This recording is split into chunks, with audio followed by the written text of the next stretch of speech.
ছাত্ৰ ছাত্ৰীসকল তোমালোকৰ আজি ক্লাছটো লওঁতে মোৰ কিছু পলম হ'ল বাৰু যেই কি নহওক আগৰ আমি দুটা পাঠ শেষ কৰিলোঁ আজি মই ভাবিছো অসমীয়াৰ তৃতীয় পাঠটো হেতু আৰম্ভ কৰোঁ বুলি আৰু সেই কাৰণে মই মোৰ এটা অডিও তোমালোকলৈ পঠিয়াইছো হেতু ভালকে শুনা আৰু কিতাপখন মেলি তোমালোকে অডিওটো শুনি যোৱাৰ লগে লগে কিতাপৰ লগত চকু ফুৰাই যাবা কিতাপখনত বাক্যবিলাক চকু ফুৰাই যাবা তৃতীয় পাঠটোৰ নাম হৈছে অসমীয়া ভাষাৰ বিকাশৰ কথা সন্ধিয়া সময়ত নয়নাহত খুৰাকৰ কাষতে বহিলহি খুৰাকে সিহঁতৰ ইচ্ছাৰ কথা বুজিব পাৰি মিচিকিয়াই হাঁহি সুধিলে তোমালোকে আজি কি শুনিবা কোৱাচোন ইফতিছামে ক'লে খুৰা যোৱাবাৰ আহোঁতে আপুনি অসমীয়া ভাষাৰ বিষয়ে কম বুলি কৈছিল খুৰাকে লেপটপটো খুলি হাঁচিপতীয়া পুথিৰ অনুকৃতি উলিয়াই লৈ ক'লে ঠিক আছে শুনা তেন্তে আমাৰ অসমীয়া ভাষাটো বহুত পুৰণি আনকি শ্ৰীমন্ত শংকৰদেৱৰ জন্মৰো বহুত আগতে অসমীয়া ভাষাত কাব্য ৰচিত হৈছিল ত্ৰয়োদশ শতিকা মানতে হেম সৰস্বতীয়ে প্ৰহ্লাদ চৰিত্ৰ নামৰ এখন পুথি ৰচনা কৰিছিল আজিলৈকে উদ্ধাৰ হোৱা প্ৰাচীন অসমীয়া পুথিবিলাকৰ ভিতৰত এইখনেই আটাইতকৈ পুৰণি পুথি নয়নাই অলপ চিন্তা কৰি সুধিলে তাৰ মানে খুৰা ত্ৰয়োদশ শতিকাতে অসমীয়া ভাষাৰ উৎপত্তি হৈছিল নেকি নহয় খুৰাকে হাঁহি ক'লে এটা ভাষাৰ উৎপত্তি হৈ ভাষাটোৱে পূৰ্ণ ৰূপ পাবলৈ বহুত যুগ লাগে তাৰ পাছতহে সেই ভাষাত লিখিত সাহিত্যৰ সৃষ্টি হ'ব পাৰে প্ৰথমে এই ভাষাত অলিখিত সাহিত্য সৃষ্টি হয় অলিখিত সাহিত্য মানে কি খুৰা অলিখিত সাহিত্য মানে হ'ল যিবোৰ সাহিত্য আখৰেৰে লিখা নহয় বৰং মানুহৰ মুখে মুখেহে প্ৰচলিত সেইবাবে ইয়াক মৌখিক সাহিত্য বুলিও কোৱা হয় আখৰ চিনি নোপোৱা মানুহে হয়তো অতি পুৰণি কালতে অসমীয়া ভাষাত এনে সাহিত্য চৰ্চা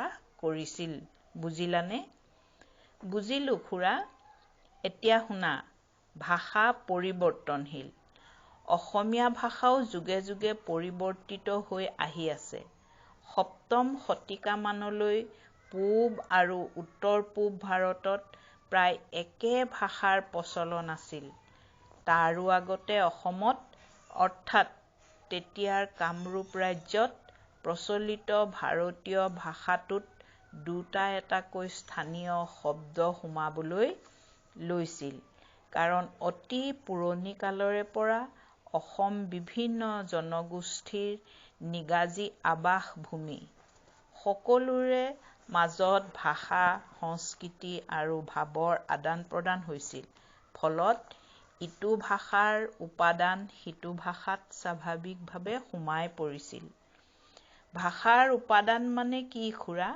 নয়নাই সুধিলে খুৰাকে উত্তৰ দিলে ধ্বনি ৰূপ শব্দ বাক্য আদিয়েই ভাষাৰ উপাদান শুনা এতিয়া অসমীয়া ভাষাটো মূলতে আৰ্যসকলে কোৱা ভাষাৰে বিকশিত ৰূপ যদিও স্থানীয় জাতি জনজাতি উপজাতি আদিৰ ভাষাৰ উপাদানেৰে সমৃদ্ধ হৈ আনুমানিক দশম শতিকা মানত ই স্বকীয় ৰূপ লাভ কৰিবলৈ আৰম্ভ কৰিলে খুৰাকৰ কথাখিনি শুনি নয়নাৰ বৰ ভাল লাগিল তাই ইফতিছামৰ মুখলৈ চাই সুধিলে বুজিলিনে এতিয়া ইফতিয়ে তাইলৈ চাই হাঁহিলে ৰবা মোৰ কথা শেষ হোৱাই নাই নহয় খুৰাকে ক'লে কোৱা খুৰা, নয়নাই সঁহাৰি দিলে।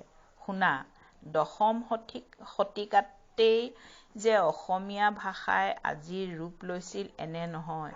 মই আগতেই কৈছোঁ যে ভাষা পৰিৱৰ্তনশীল। প্ৰাক-শংকৰী যুগৰ অসমীয়া ভাষাৰ লগত বৰ্তমানৰ অসমীয়া ভাষা নিমিলে। প্ৰাক-শংকৰী যুগ বুলি কোনটো যুগক কোৱা হয় খুৰা? ইফতিছামে সুধিলে।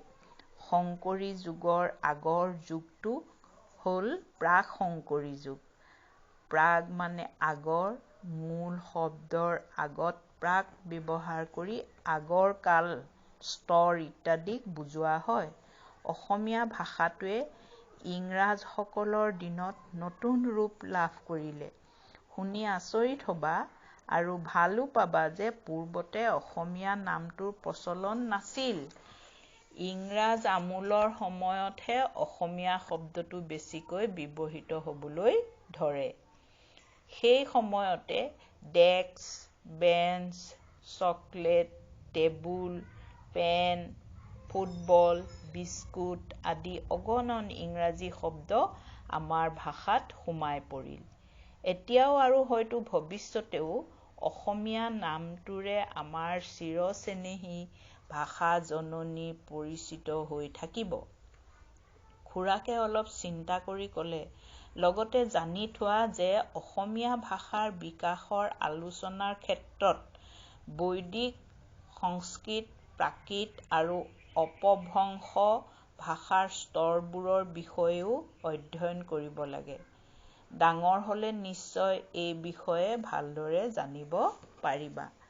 নয়না আৰু ইফতিছামে খুৰাকৰ পৰা ভাষাৰ বিষয়ে কিছু কথা জানিব পাৰি আনন্দিত হ'ল।